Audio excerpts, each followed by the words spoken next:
কোন সন্তান যদি মা বাপের কবরের কাছে যাইয়া 3 বার সূরা ইখলাস পড়ে, 3 বার, এই 3 বার সূরা ইখলাসের সওয়াবের বরকতে কমপক্ষে 40 দিন মাতা পিতার কবর আযাব বন্ধ হইয়া থাকে।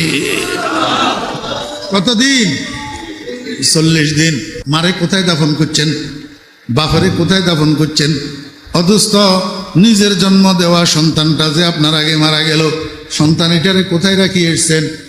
প্রতি সপ্তাহে প্রতিদিন না পারলে অন্তত শুক্রবারে কবরস্থানে যাবেন, যাইয়া সর্বপ্রথম কবর জিয়ারতের দোয়া পড়বেন না, প্রথমে কিছুক্ষণ কবরের দিকে তাকাই থাকবেন, তাকাই নিজের মনের তশকিল করবেন, ও মন, আজকে তোর আব্বা, তোর মা, তোর ভাই, তোর বন্ধু, তোর ছেলে, তোর বিবি আজকে এই 3.5 হাত মাটির নিচে শুয়া রয়েছে।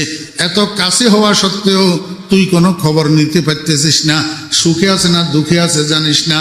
ও মন, আগামীকাল তোর মৃত্যু হলে, তুই মরে গেলে তোর যত এরকম 3.5 হাত মাটির নিচে ঢুকাইয়া দিবে। এই জমিনে যত মানুষ আছে কেউ তোর খবর নিতে পারবে না। আল্লাহর কাছে কি নিয়ে যাবি? মুখ কেমনে দেখাবি?